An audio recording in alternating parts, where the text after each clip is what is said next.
Volume Q. Oh, nice. Yeah. Okay, we'll just talk about the film, kind of go into it, the general synopsis, and then some other kind of fun facts and things. Mm-hmm. Okay. Well, this one's a continuation off the first one, right? Yeah, continue on with the first one. Was there any time in between the first, between 1 and 2? I think it's 2 years after. 2 years. Yeah, Groot's still a baby. Well, when Groot becomes a teenager, that's I think 4 years. That's 4 years after. All right, we kind of got like a We want glimpse of that in the trailer, right? Yeah. I mean in the end credits. Yeah. We'll think on the end credits, Yeah. Yeah, that's where we saw him as like a teenager. It was pretty funny. Should we talk about some of the characters, or just like a brief synopsis of the story? Let me start with the story first. So do you remember how it opens up? How the movie opens up? It opens in a flashback. And what's going on? Ego to Living Planet and Star-Lord's mom. Oh, right. So we don't know who Ego is. Meredith Quill and her lover. Right. Yeah, 'cause we don't know who Ego is. Just Ego to Living Planet. Yeah, that's his dad. That's his dad. But we just know it's Star-Lord's mom. Meredith Quill. Yeah. And they're kind of just driving around the countryside. Where is it? Iowa or something? Yeah, Iowa. Mm-hmm. And what is he shows her something in the woods. An alien planet. Uh-huh. And then we fast forward to present time. Well, their present time. Mm-hmm. And where do we see our characters? On space station. Fending off interdimensional terror. Oh, right. Oh, yeah. And Rocket's like setting up a sound system. Yeah. And then Groot was like kind of dancing with it the whole time. Groot was dancing to Mr. Blue Sky. I love that song. Yeah, that was really funny. That was good. And then what?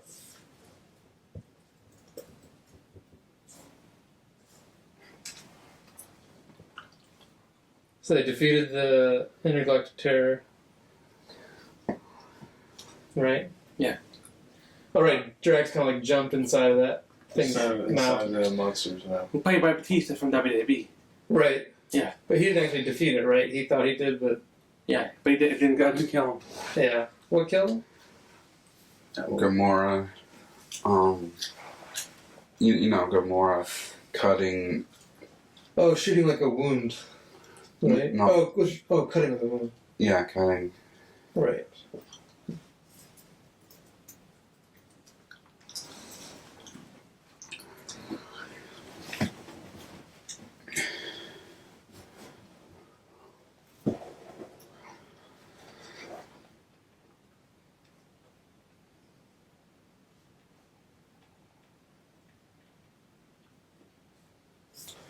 Alright, and then we're kind of introduced to the Sovereign?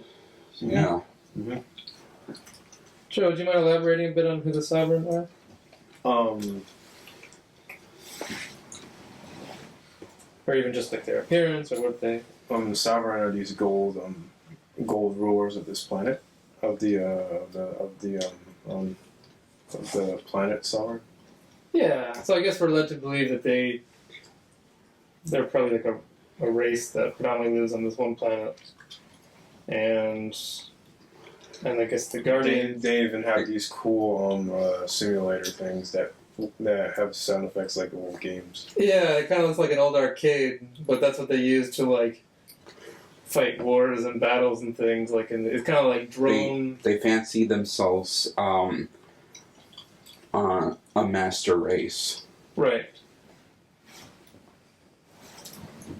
And they're the ones that brought the Guardians there to fight that Hired them. thing. Right, they hired them. And all was kind of settled, I think, until Yeah. Rocket Until Rocket steals some batteries. stole some batteries. Oh, yeah, what was his motives for taking batteries? He just did it for shits and giggles. Yeah. That was it. Maybe- There was no motive, it was just because. right. And they start getting chased. Yeah. And here's where we kind of then get introduced to Ego, right? Yeah. More or less. He kind of saves them during this big kind of spaceship battle.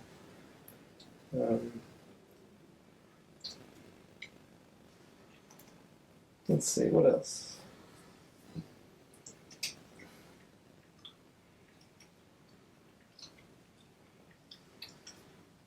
They're on Ego's planet? Right? That's where they go? Well, they're on Ego. Right, so Ego is like synonymous with Kurt Russell, who plays Ego. The man is synonymous with the planet, right? Yeah. He's literally a living planet, but he created a humanoid body for himself. Right. So you can kind of like Oh, what's that? bend matter. What's that? Star-Lord's that Ego, yeah. Right. He's a powerful cosmic being who can manipulate matter and energy. Right. I think he referred to himself as a celestial. Was that? Yeah, Right. but I'm not so sure. The celestial I'm familiar with are towering machines. Is that from this storyline universe or from something else? Both in the movies and the comics. Oh, okay. So maybe that's like a mistake, or maybe he used that as a way to kind of hide who he was or something? I think, well, his name is Ego. Maybe he just said it to satiate his own ego. Yeah, that's definitely a possibility. Nice thought.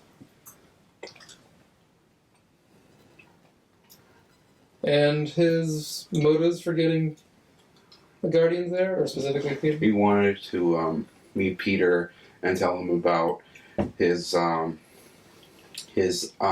nature and genetic potential.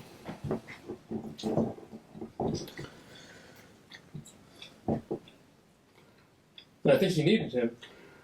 Yeah, but that's not until later. Oh. We should probably talk about Rocket being captured by the Ravagers. Oh yeah. I kind of forgot about that part. Glossed over it. Let's discuss that. Okay, so the Ravagers attempt to ambush the Guardians still on the Milano, their ship. It's just Rocket and Groot. So, but Rob, Because were they hired? They were hired by the Sovereign. Wasn't there something about that? well, yeah, they're part of the team. No, I meant the Ravagers. Oh yeah, the Ravagers were hired by the Sovereign to kill the Guardians. Right. So Rocket had the whole area booby trapped. Oh yeah, I remember that.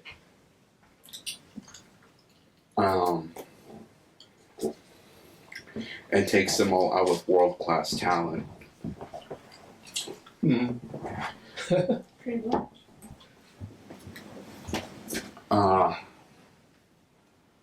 But then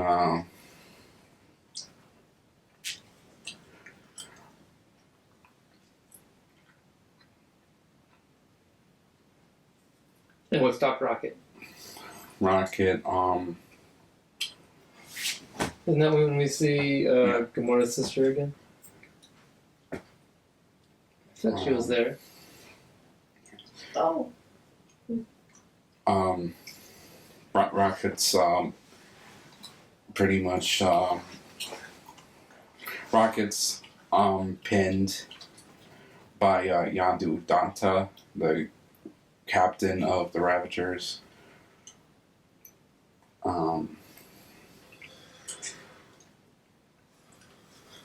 Yondu opts to steal the batteries back from the Guardians rather than kill them. But the crew is dissatisfied with this, and they they mutiny. Only and then Gamora's adoptive sister Nebula, who was on the Milano as their prisoner, escapes and shoots Yondu's control fin off, rendering him unconscious. Oh, right. That's right. Total upheaval of power, right? What? Right? Like an upheaval of power? Or division Not of... exactly. It was just a brief alliance. Yeah. But it allowed for the kind of mutiny of Yeah. Yondu's crew. Okay, so the Ravagers kidnap Rocket and Groot, and they decide to collect the bounty on Yondu's head.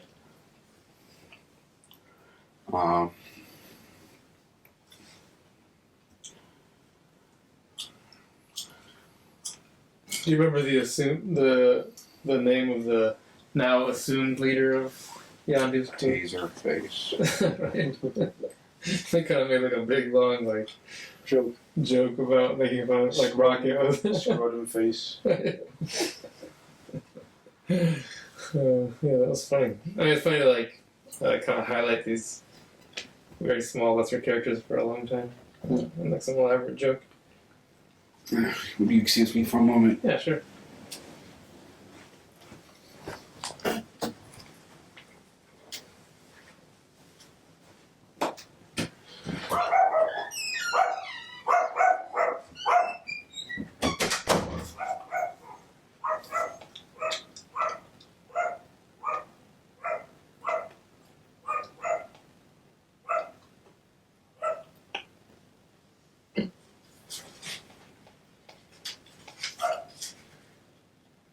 What do we want to talk about Howard the Duck now?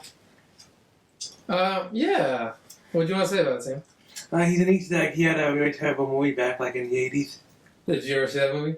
Yeah, I've seen it. Really? Howard the Duck. Do you remember that one? Oh, yes, I do remember that. Yeah. I probably haven't seen it in a very long time. He's actually played by Seth Green. I heard. In the film? In Yeah. that? And they said he might be the little Easter eggs of him in all the face movies I heard. Oh, really? It's gonna be like he's gonna pop up more. Well, I think he was in. Well, was he? Was He he? was in Guardians first one too. Oh, he was. I don't remember that. Yeah.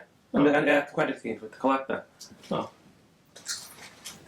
he was in this. I think he was in this film twice, was he not? Yeah, in the credit too, Right. and at the bar. That's what it was. Yeah.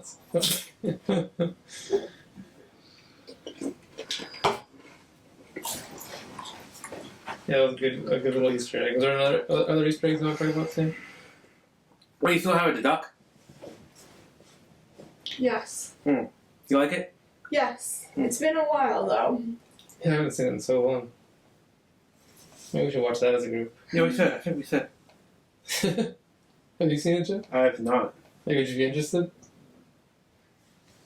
Given that the character appears in given that the characters started to show up in films in the films like in Guardians, probably yeah. Yeah. Let's see. Oh, it came out in 1986. Wow. Has a 15% on Rotten Tomatoes. Yeah, it was one of those, like... Ah. Probably the biggest one of the biggest bombs of the 80s. Pretty much. Yeah. I wonder if they'd bring it back for a total standalone movie. I don't know. They could do it in space if they want, but They could what? you can make like a movie in space or you know. Yeah, that's true. Yeah, it'd be cool to watch that as a group. Next week? Watch out, Ducks Club. No, didn't know. idea. We'll plan for it sometime. Maybe we'll meet and get everyone's opinion if they want to see it. I think it's an acquired, You see everything we said, or you want to end it now? Well, we could talk about maybe some of the difference between volume 1, I guess, and volume 2. Mm-hmm. Do you think one might be stronger than the other, or? I think one was a surprise hit.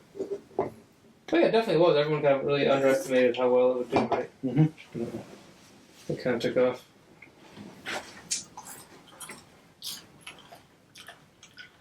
Did you have a preference between one and 2? One was the special one, the first movie, you know. One was what? Like more special. It had Thanos in it, and you know, the Infinity Gauntlet and a Notebook Horror. Oh right. I guess they had some more well-established characters, right?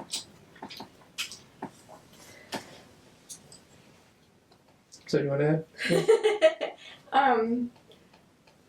This one was a little more serious, I thought, like with the father-son relationship part. Yeah, for sure. Uh-huh. And then it covered in the end with I can't think of his name. The one the blue guy. Yondu. Yandu was like, I was really your father. Right. I thought that was like a thing. I thought that was a pretty big part of it. It was. It was kind of heartbreaking at the end. Yeah, I felt really bad for him. Uh-huh. Now he's like, I have no dad. So, like, I don't know. But I thought this one was definitely more serious than the first one. Uh-huh. And seriously, yeah, and both in, like, relationship terms, and I think also in... there's a whole scene where Yandu's, like, killing all of his men that Yeah. pulled a mutiny. Like, that seemed really kind He of didn't care, violent though. and really, like, over the top. He was like, oh, really? Okay. Well, yeah, he uses that arrow, like, Yeah. What else? I don't know, and I don't know if anyone else kind of notices it with with these movies, and I think it's why I like them so much. Everyone was so different in their own way, yet they found a way to get along and come together. oh yeah, it's like everyone has, like, a really amped You up, know? kind of personality. Mhm. I don't know, I think it was kind of cool. They were all like yin and yangs for each other. Uh-huh. And I guess they more or less inducted Yondu into the Guardians, kind of, like, at the very end. And he got the proper goodbye, which was a big deal because we didn't think he would. All right, from Sylvester Stallone. That was a little random, right, with him being in the movie, or was I like the only one that felt like that? Huh? Sylvester Stallone popping up in the movie. Do you remember that? Well, I mean, small part. cast-wise, maybe. Character-wise, not so much. Okay, I think it was more the fact it was him. I think, yeah, once I saw him, Weird. I just assumed we'd see a lot of him. Yeah, But then he was only there for like 2 minutes, he got paid like God knows how much money. and then he came back at the end for two more minutes. And it was a weird. Yeah, I don't know. I don't think I would have had him play that character, but I don't know. Right. What did you guys think of the music in this movie? I love the music. Yeah. So Do you think it plays like a bigger part? And like even the first one, do you think it had like a big role in the movie? Yeah, Why? because I guess it's a connection to Peter's old life. And wasn't it the only memory he had of his mom too, or something like that, like the tapes and the wall? Yeah, and like the only like physical object that his mother gave him, more or less. And then he winds up with the MP3 player. A Zoom. Oh, he gets a zoom. That was great. Oh yeah, he's like, I think people on Earth use this now, Yep. and it's like already 10 years dead. It's like. And then he freaked out because he can have like thousands of songs on it or Uh-huh. something, right? Was he like? I do like that. Yeah. That reminds me. Alien civilizations know nothing about Earth pop culture, but I'm thinking, wouldn't it be more than likely for at least a few of them to siphon cable from to steal cable from Earth? It would be. So I think this has been kind of postulated in other pop cultural things, and they talk about aliens getting It was, essentially radio that transmissions. was done in an episode of Futurama. Oh, was it? Yeah. Oh. It was also talked about in an episode of Pete and Pete. I don't know if you guys are familiar with that. Oh my god. With that TV show. It's such an amazing show on Nickelodeon. Okay. But they were talking about the speed at which a television show could travel across the universe, essentially. So different parts of the universe. Let's not get your carried away.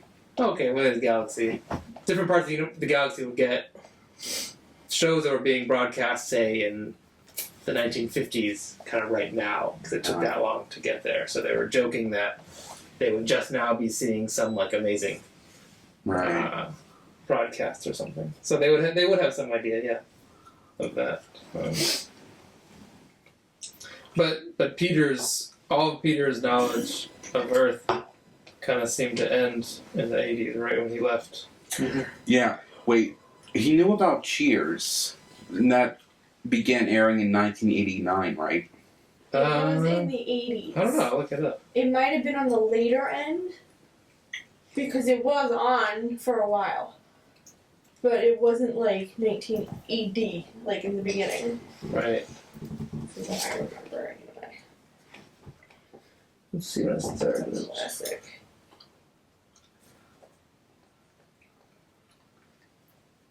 Oh, 1982. Oh. Oh, earlier than I thought that. Okay. But Peter was a little kid. I mean, don't most little kids watch cartoons and shit? I think I was.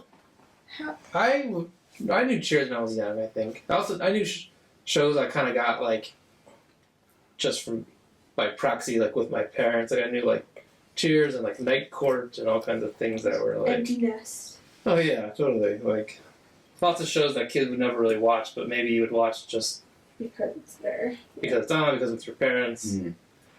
There was like yeah. less stuff to watch. There's less stuff to like. And how could he remember it so vividly when he was so young?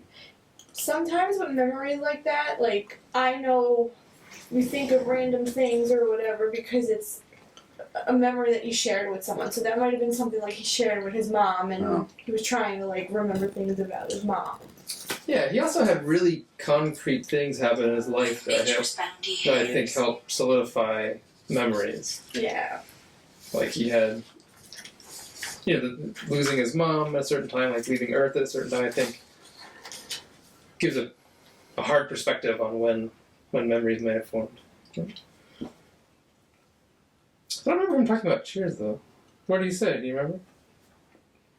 When he and Gamora were arguing over egos and tensions. And those intentions make him the villain of the film.